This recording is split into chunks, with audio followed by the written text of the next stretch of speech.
Boa noite, queridos. Boa noite. Graça e paz a todos. Amém. Deus seja louvado. Mais um dia, mais uma noite, mais um culto. Nós aqui pela sua graça.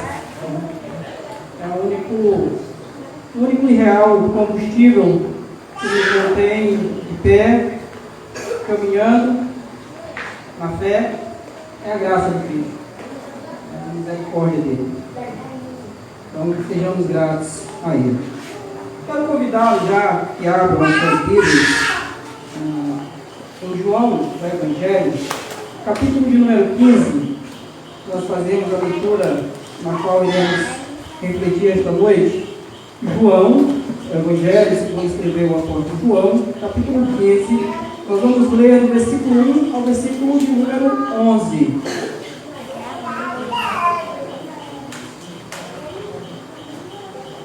Evangelho de João, capítulo 15, versículos 1 a 11.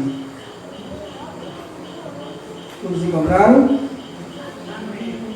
Eu vou ler e os irmãos, por gentileza, acompanhem. O texto sagrado diz assim: Eu sou a videira verdadeira, e meu pai é o agricultor. Todo ramo que estando em mim não der fruto, ele corta. E todo que dá fruto, limpa, para que produza mais fruto ainda. Vós já estáis limpos pela palavra que vos tenho falado.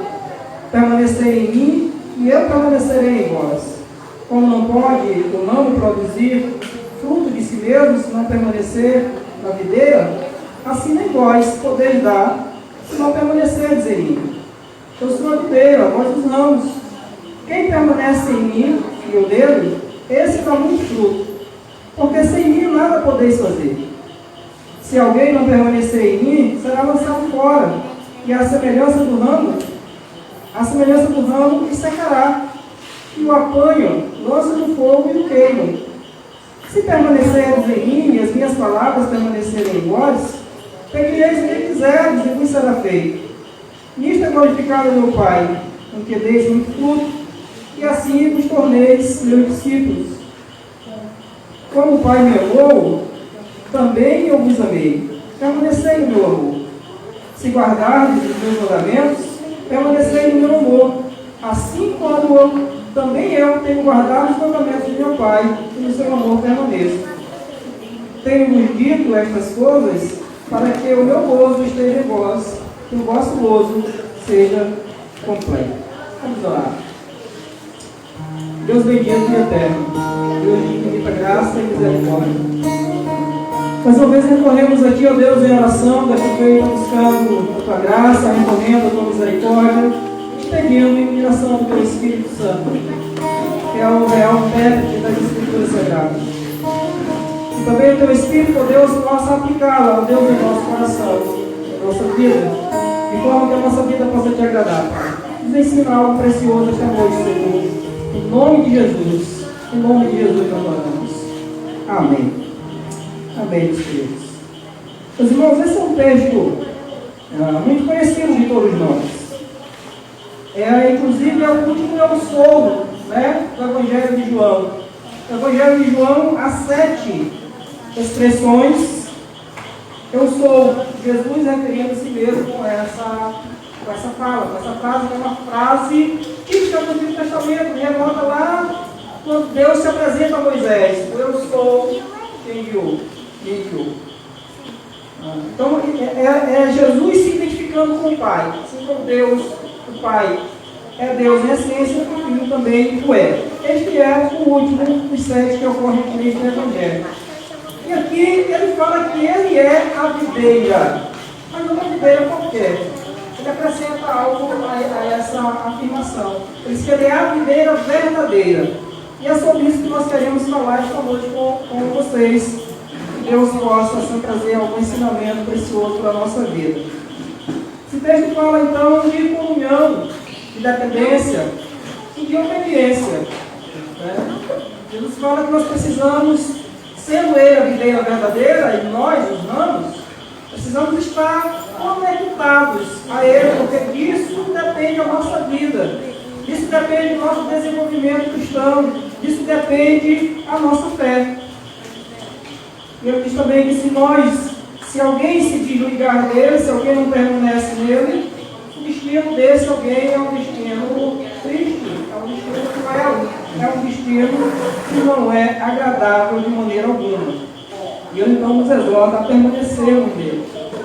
Uma coisa interessante, irmão, sobre o livro de João, em especial esse capítulo aqui, a palavra permanecer, o verbo permanecer, aparece inúmeras vezes na Bíblia. Cerca de 112 vezes aparece o verbo permanecer.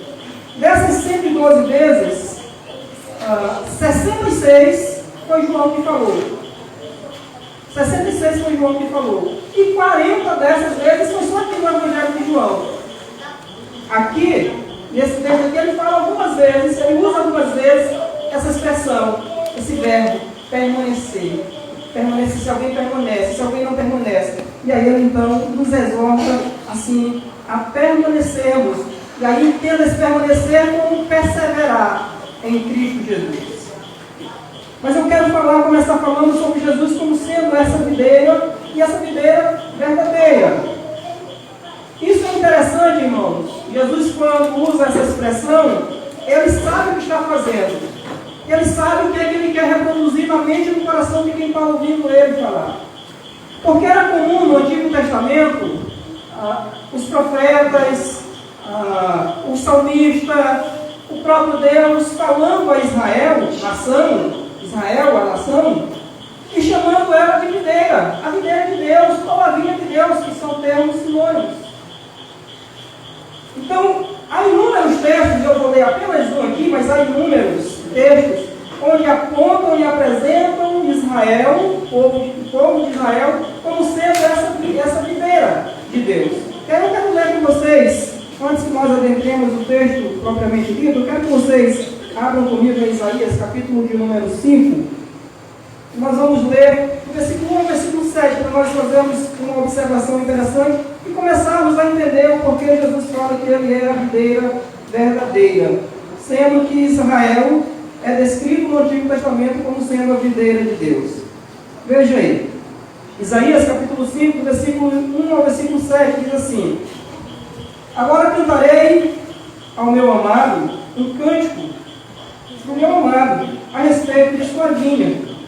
O meu amado teve uma vinha no outeiro fertilíssimo. Sachou-a, limpou-a das pedras e plantou de vides escolhidas. Edificou no meio dela uma torre e também abriu um lagar. Ele esperava que desse uvas boas, mas deu uvas bravas. Agora, pois, ó moradores de Jerusalém e homens de Judá, julgai, vos peço, entre mim e a minha vinha. Que mais podia fazer ainda a minha vinha, que ele não tenha feito? E como, esperando eu que desse uvas boas, veio a produzir uvas bravas. Agora, pois, vos fazeis saber o que pretendo fazer à minha vinha. Tirarei a sua sebe, para que a vinha sirva de pasto. Derribarei o seu muro, para que seja pisada. Torná-la-ei em deserto. Não será podada, nem sachada, mas crescerão nela espinheiros e abrolhos. As nuvens darei ordens que não derramem chuva sobre ela, porque a vinha do Senhor dos Exércitos é a casa de Israel, e os homens de Judá são a planta delita, dileta do Senhor. Este desejou que exercesse juízo, e eis aí quebrantamento da lei, justiça, e eis aí clamor. Este é apenas um dos textos, mas nós podemos citar mais alguns, como o Salmo 80, versículo de número 8 em diante, que também descreve Israel como sendo a videira de Deus, ou a vinha de Deus. Então, há inúmeros textos que fazem essa referência. E Jesus sabia disso. Jesus conhecia perfeitamente as escrituras do Antigo Testamento. Mas o que chaves comuns de todos esses textos, além de descrever Israel como a videira de Deus, há um outro elemento que ocorre em todos eles, que é a ideia de que a videira de Deus, ela falhou.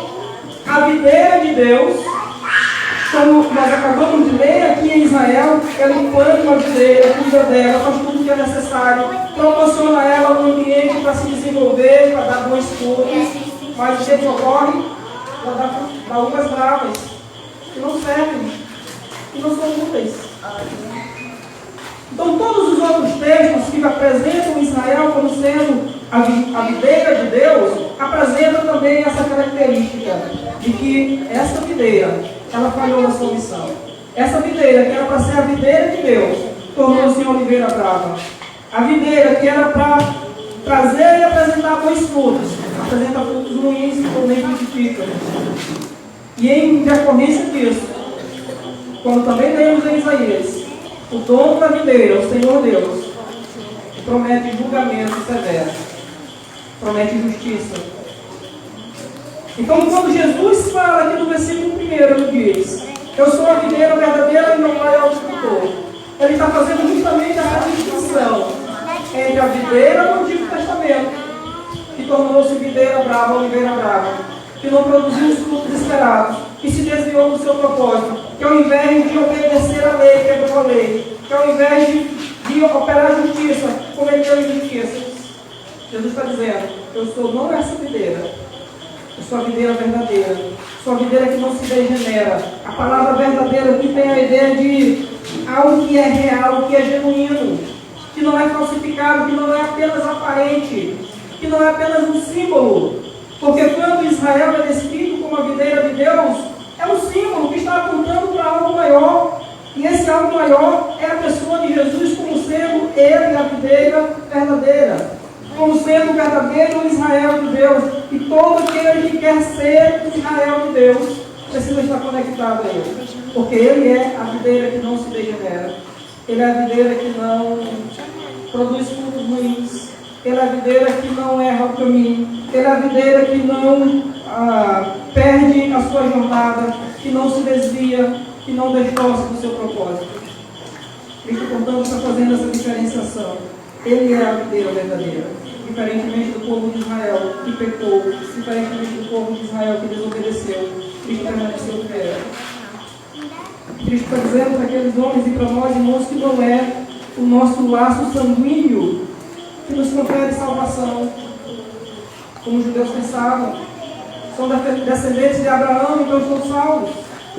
Nós lemos, inclusive, em Tito, Paulo exortando Tito que ele corrigisse algumas práticas que estavam acontecendo lá na igreja, onde fábulas judaicas eram contadas ao invés de pregação da palavra, ao invés de exposição do texto sagrado, de pregação da palavra, da mensagem do Evangelho. O que era contado naquelas casas eram fábulas judaicas que tinham justamente essa ideia de fazer você se sentir salvo sem ser salvo, de levar as pessoas a entenderem que pertenciam a Deus só porque tinham o sangue de Abraão. O que Jesus está dizendo aqui, em outras palavras, é que não é o sangue de Abraão que nos salva, não é se você pertence a determinada religião, é se você pertence a Cristo. Não é o sangue de Abraão, é o sangue de Jesus. Não é a videira brava que se corrompeu, é a videira verdadeira.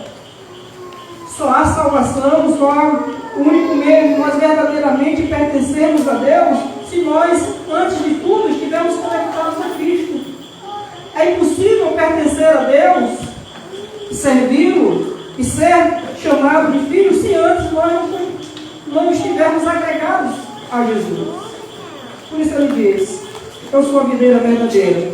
E ele diz mais: meu pai é agricultor, é o agricultor. O agricultor é aquele que zela, é aquele que cuida, né? É aquele que providencia os meios para que a videira possa produzir. E o que é que Jesus diz? Durante todo esse evangelho, até aqui nós temos visto inúmeras vezes ele dizendo: eu vim para fazer a vontade daquele que me enviou. Eu vim cumprir a vontade do meu Pai. Eu vim fazer algo que já está estabelecido. Até as minhas palavras não são minhas, mas são as palavras do Pai. Só que Jesus primeiro ele faz essa diferenciação: olha, eu sou a videira verdadeira, diferentemente de Israel, diferentemente do povo, porque eles achavam que pertencia a uma sinagoga, eles achavam que pertencia ao povo judeu, eles achavam que ser descendente de Abraão, segundo o sangue, era garantia de salvação. Não está dizendo, não. Sou eu. Sou eu a videira verdadeira. Só é salvo aquele que confessa e recebe a Cristo como Senhor e Salvador de sua vida, como o único e suficiente Senhor de sua vida. Eu sou a videira verdadeira. E agora ele vai falar no versículo 2 da necessidade de que aqueles que professam pertencer a Deus precisam estar conectados a Ele. Do contrário, o meu discurso e o seu discurso é apenas verbal e perde valor com o tempo. Porque se nós não estivermos verdadeiramente conectados a Cristo, não adianta nós sairmos gritando aos quatro ventos que somos cristãos. Olha o que ele diz no versículo 2: todo ramo que, estando em mim, não der fruto, ele corta. E todo o que dá fruto, limpa, para que produza mais fruto ainda. Nós temos dois tipos de ramos e dois tipos de tratamentos que o agricultor, Deus, o Pai, oferece a esses ramos. Primeiro que não reproduz. E aí talvez a pergunta seja: é possível alguém estar em Cristo e não produzir? É possível alguém estar em Cristo verdadeiramente e não dar frutos? Eis a questão. Se nós lembrarmos alguns versículos atrás, no capítulo anterior, a gente vai ver o que está acontecendo nos dois capítulos anteriores. Alguém que está na igreja, desde a sua fundação, desde o primeiro culto, ele está lá, na igreja. Ele desfrutava de todos os privilégios que os outros membros daquela congregação. Ele tinha momentos, se ele quisesse, teria momentos em particular com o pastor Jesus. Ele recebeu função, tarefa importante no grupo. Ele foi comissionado para pregar o Evangelho e foi, pregou, expulsou demônio, curou pessoas. Mas o que está acontecendo nos capítulos 13 e 14? Ele está traindo Cristo. Ele está vendendo Jesus. É alguém que estava no grupo. É alguém que fez parte desde o começo. É alguém que foi chamado pessoalmente por Jesus para fazer parte do grupo. Mas é alguém que a sua ligação com Cristo não era genuína, irmãos. A sua ligação com Cristo era apenas verbal, era apenas circunstancial, sabe? Era apenas ritual. Não havia verdadeira conversão no coração de Judas. Eu estou falando de Judas. Não havia verdadeira conversão. Ele estava na igreja, ele estava ouvindo os sermões, ele estava lá participando de tudo. Mas ele não frutificava. Porque quando nós pensamos em fruto, talvez a primeira coisa que vem à nossa mente é a ideia de converter pessoas. Isso está incluso também, a ideia também está presente aqui, mas não é essa a ideia principal de dar frutos. A ideia aqui de dar frutos é amadurecimento cristão, é ter uma conduta mudada, sabe? É você viver segundo os princípios das Escrituras, segundo o princípio da videira.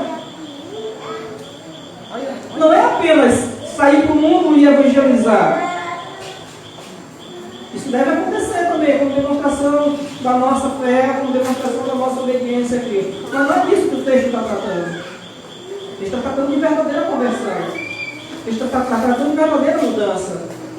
Então é por isso que Jesus diz: aquele que está em mim, está aqui ouvindo, está participando da igreja, mas não está produzindo fruto, a palavra não está fazendo efeito no seu coração, na sua mente, na sua conduta, esse alguém é um ramo que vai ser cortado.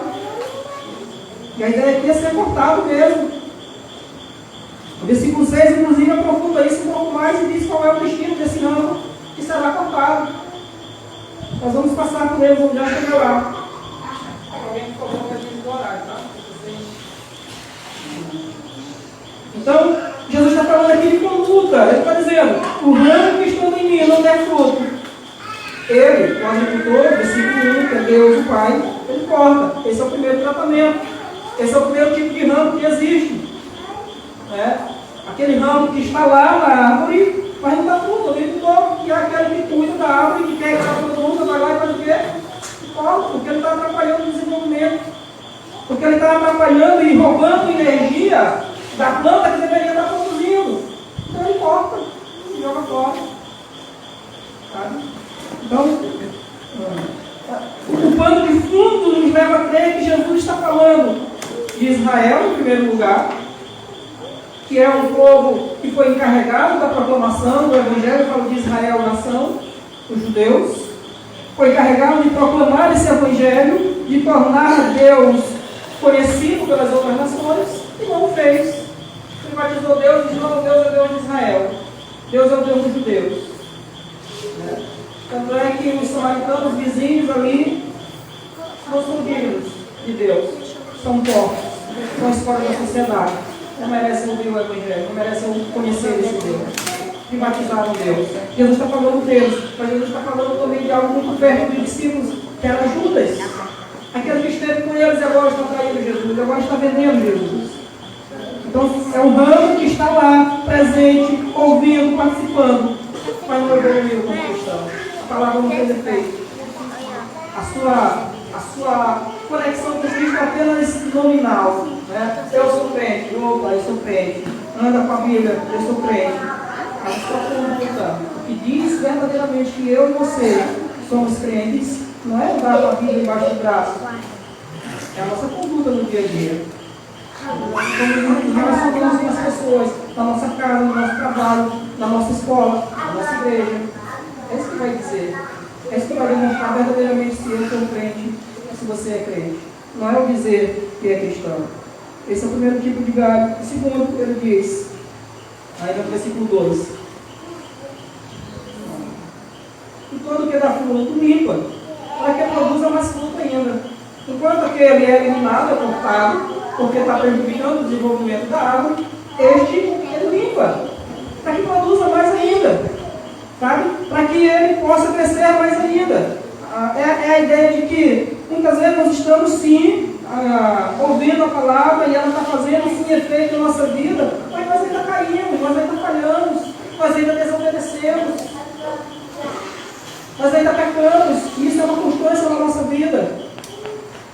E aí Deus, pela sua misericórdia, pela sua graça, por conhecer o nosso coração, Ele então vai lá e vai nos limpando, para que nós possamos continuar e desenvolver. Nós não somos perfeitos, ainda não, um dia seremos, né? Paulo disse que nós chegaremos um dia à vala da unidade de Cristo, mas não ainda. Enquanto estivermos aqui, cometeremos erros, cometeremos pecados. Mas Jesus diz: esses que produzem, esses que dão fruto, ainda não estão frutificando na medida que devem, ainda não estão frutificando na medida que podem, ainda não alcançaram o seu potencial no quesito frutificar, amadurecimento cristão. Mas estão frutificando, estão caminhando devagar. Esses, o agricultor limpa, afasta os pecados, concede perdão, para que você continue a crescer, para que a gente não desanime no meio da jornada. Ele nos perdoa e nos conduz. E aí ele diz agora no versículo 3, agora ele se refere agora diretamente aos discípulos, ele diz: vós já estáis limpos pela palavra que a gente tem falado. Então nos ensina que o que verdadeiramente transforma o homem, o que verdadeiramente limpa, purifica o homem, é a palavra de Deus. É o Evangelho, é a Bíblia Sagrada. Não há outro discurso, por mais eloquente que seja o falante, por mais bem elaborado que seja, mas se esse falante não estiver pregando o Evangelho, esse discurso não serve para a igreja. Ele serve para qualquer outro lugar, mas não serve para a igreja. Porque na igreja precisa ser pregado o Evangelho, porque é o Evangelho que purifica. É o Evangelho que nos limpa. É o Evangelho que nos torna aptos a sermos aceitos por Deus. A gente costuma falar que aceitamos Jesus, mas na verdade foi Ele que nos aceitou. E isso foi possível por meio do Evangelho. Agora nos versículos 4 até o versículo 8, irmãos, entra em cena a expressão permanecer. Tá? João vai falar Aliás, até o versículo 11, até o final ele vai continuar falando sobre isso, mas no versículo 4 até o versículo 8 ele vai falar algo interessante aqui para nós sobre a questão de permanecer em Cristo. E Jesus continua falando com os seus discípulos, ele diz, versículo 4 agora: permanecer em mim e eu em vós. Como não pode um ramo produzir tudo de si mesmo, se não permanecer na videira, assim vós não podeis estar, se não permaneceres em mim. Aqui Jesus fala da plena dependência que eu e você temos dele. Para nós desenvolvermos enquanto cristãos e produzirmos frutos que agradem e glorifiquem a Deus, nós precisamos estar conectados com Cristo. Precisamos estar ligados a Jesus. Assim como o ramo precisa estar ligado à videira para que ele produza fruto. Tente arrancar o galho de uma árvore e veja o que acontece. Deixa ele lá por muito tempo, jogado em qualquer lugar e veja o que vai acontecer. Vai secar, vai morrer, não é? Porque não tem vida em si mesmo. A vida pertence ao caule. A vida pertence à videira. A vida pertence a Cristo. Se eu e você nos afastarmos de Cristo, mesmo que a gente permaneça na igreja visível, mesmo que a gente permaneça no grupo, mas se nós estivermos afastados de Cristo, o nosso destino é o mesmo. Vamos morrer espiritualmente. Vamos enfraquecer, vamos murchar. Porque a nossa vida, a vida que temos, melhor dizendo, não é nossa. Isso foi dada. Isso foi dado por meio de Jesus. Ele diz, olha, assim como o Pai tem vida em si mesmo, deu ele ao Filho o poder de dar vida a quem quer. A vida que você tem pertence a Cristo. O desenvolvimento cristão que você está vivendo é porque Cristo tem operado isso na sua vida. Isso só vai acontecer e continuar acontecendo. Isso só vai ser uma constante na sua vida e na minha vida, se nós permanecermos conectados a Cristo. Nós não temos vida fora de Cristo. Não vida cristã. Paulo é bem didático, bem claro com relação a isso, né? Lá em Efésios ele vai dizer: nós estávamos mortos em nossos delitos e pecados, mas ele nos deu vida. A nossa vida depende de estarmos conectados a Jesus. A pergunta que nós precisamos fazer aqui a cada um de nós é: será que nós verdadeiramente estamos conectados a essa videira? Será que a vida que ostentamos é uma vida real ou é uma vida aparente? Será que nós verdadeiramente somos esse ramo que está conectado à videira? Porque Jesus diz: vocês precisam permanecer em mim e eu permanecerei em vós. Porque assim como o ramo não pode produzir nada, você sozinho não é capaz de viver, você sozinho não é capaz de se desenvolver, assim também nós não somos capazes de nos desenvolvermos distante de Cristo. Vou caminhar um pouquinho mais aqui, versículo 5 agora. Ele continua agora, ele diz mais uma vez: eu sou a videira, vós os ramos. Quem permanece em mim e eu nele, esse dá muito fruto. Porque sem mim nada podeis fazer. A ênfase é a mesma, a dependência, plenamente dependência em Cristo. Sem ele, nada. É muito enfático, né, essa ideia aqui.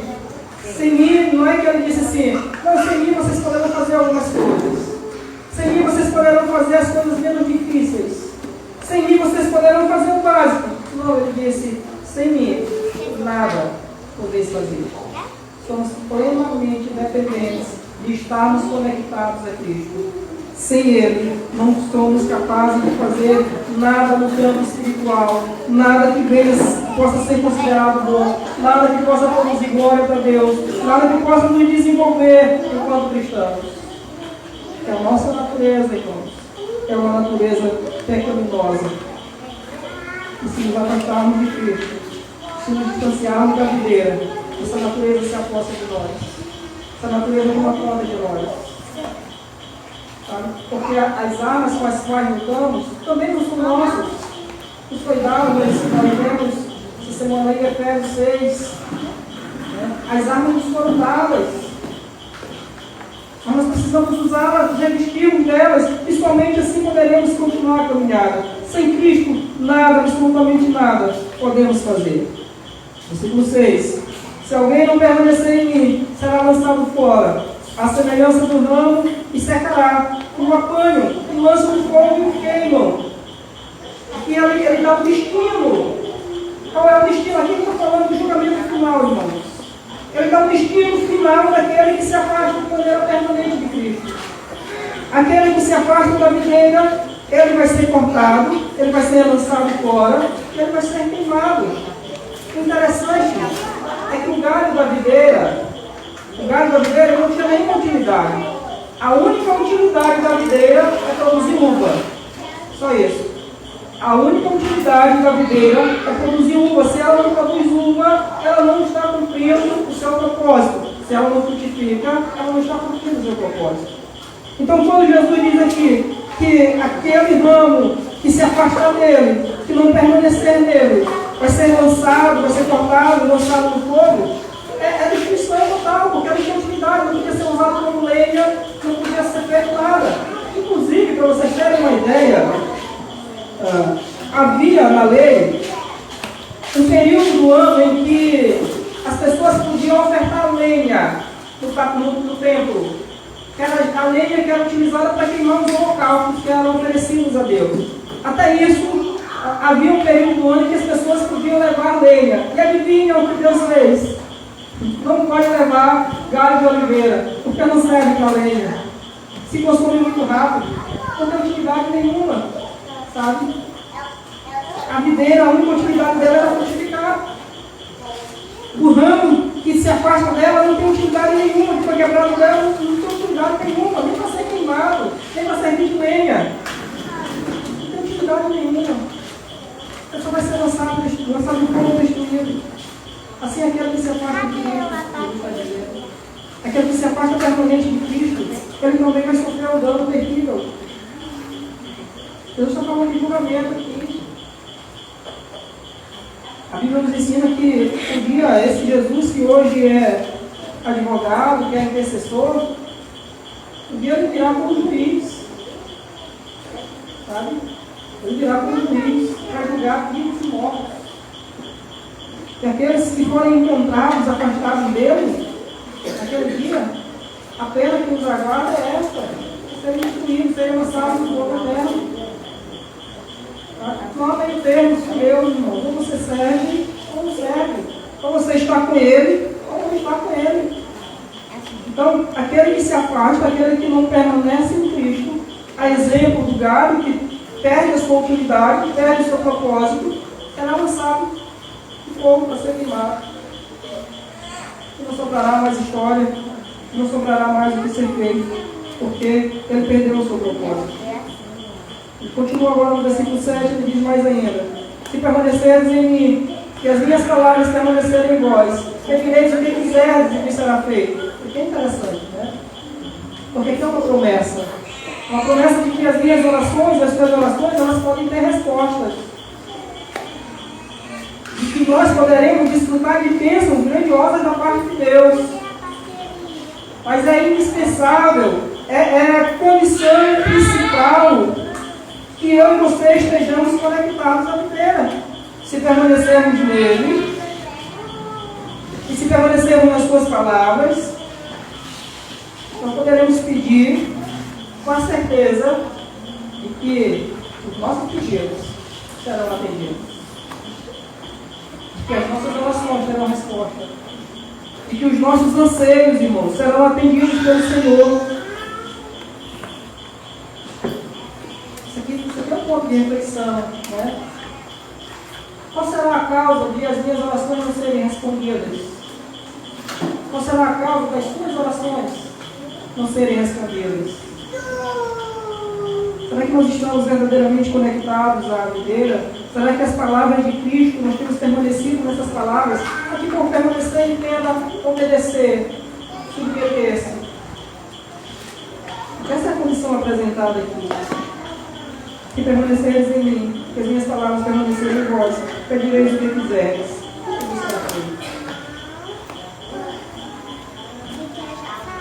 Continuando, versículo 8. Isto é glorificado ao meu Pai, em que deis muito fruto, e assim vos tornareis meus discípulos. Aqui tem duas coisas. Primeiro,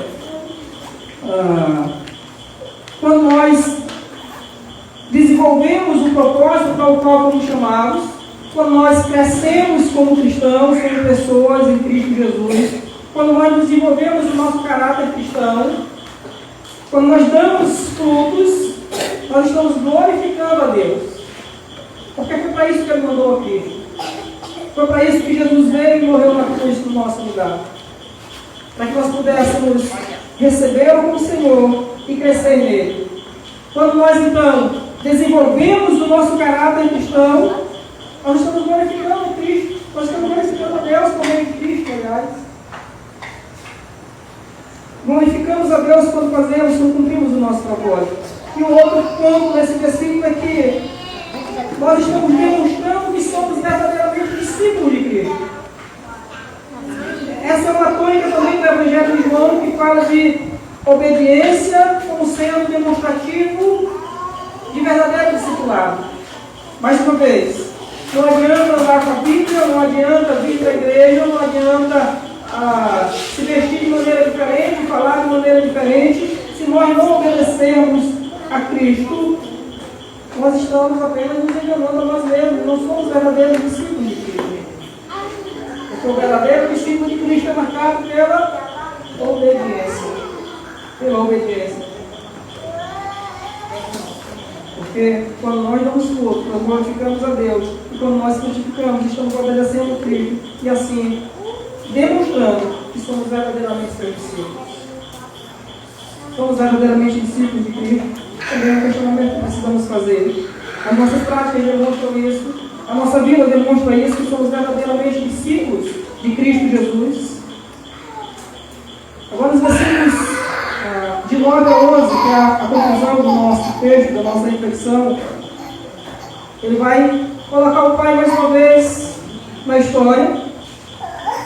Ele já disse isso no versículo 8, que nós glorificamos o Pai quando nós frutificamos, quando nós nos desenvolvemos enquanto cristãos. Agora ele vai falar no versículo 9, ele diz o seguinte: como o Pai me amou, também eu vos amei. Permanecei no meu amor. Assim como devemos permanecer na sua palavra, também devemos permanecer amando a Cristo. Porque a obediência é também uma demonstração de amor. O próprio Jesus falando, ele diz: olha, vocês me amam se me obedecerem. Vocês vão dizer para o mundo que me amam quando cumprirem os meus mandamentos. E ele está fazendo uma equivalência aqui do amor do Pai. A mesma medida que ele diz, versículo 9: como o Pai me amou, eu também vos amei. Amor incondicional, amor impagável, merecido. Então devemos permanecer nesse amor, devemos permanecer amando a Cristo. E se o amamos, certamente obedeceremos. E se o amamos, certamente honraremos. E se o amamos, certamente iremos fazer coisas que glorificam o nome de Cristo. Então permaneçamos no amor do Senhor. Versículo 10: se guardardes os meus mandamentos, permanecereis no meu amor, assim como também eu tenho guardado os mandamentos de meu Pai, e no seu amor permaneço. E mais uma vez, no versículo 9 ele já falou desse amor, dessa equivalência do amor do Pai e do amor dele para conosco. Ele vai falar agora de obedecer os mandamentos, mais uma vez, como demonstrativo desse amor. E ele vai usar o exemplo maior de obediência, que é o próprio exemplo, o seu próprio exemplo. Né? Nós devemos, ele diz: se guardardes os meus mandamentos, permanecereis no meu amor. Assim como eu tenho obedecido ou guardado os mandamentos do meu Pai. Algo que é constante também nas Escrituras, irmãos, é esse paralelo. Isso diz respeito também à questão da santidade, por exemplo. Né? Quando a Bíblia exige que eu e você sejamos santos, o parâmetro é o mais alto possível. Ser santo porque eu sou santo. O parâmetro é sempre o mais alto possível. Aqui é a mesma coisa. Assim como ele diz: assim como eu amei o meu Pai, assim como eu amo o meu Pai, e permaneço nos seus mandamentos, nós devemos também permanecer nos mandamentos de Cristo. Porque se a obediência de Jesus ao Pai, sendo ele igual ao Pai, ainda assim se submete Essa obediência é o demonstrativo do mais puro amor. É por amor. Jesus não foi forçado a vir à cruz. Ele veio por amor. Primeiro ao Pai, depois a nós. Assim ele diz, na mesma medida nós, se o amamos, também obedeceremos. Porque a verdadeira expressão do amor é a obediência. É a obediência. Não adianta dizer que ama Cristo e não obedeceu.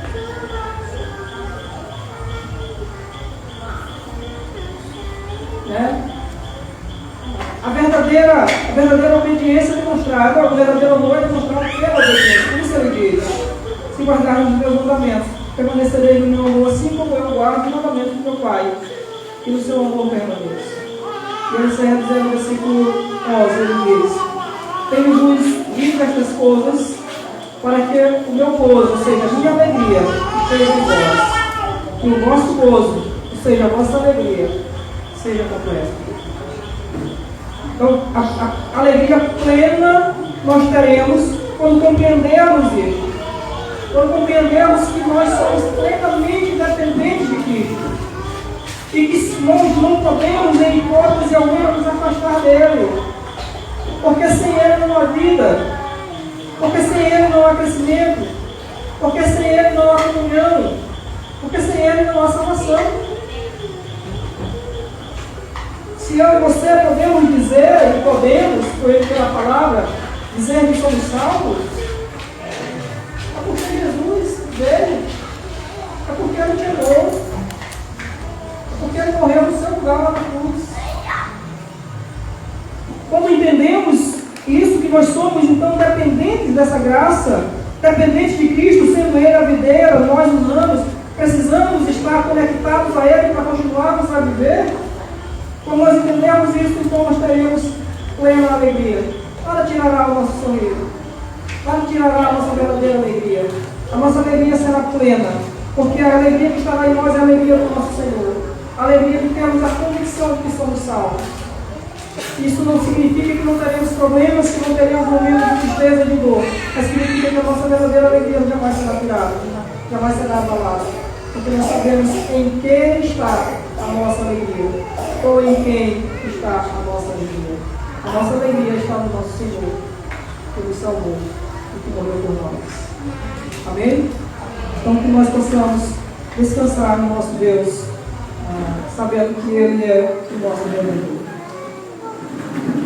Vamos ficar em pé, aqueles que podem, vamos orar.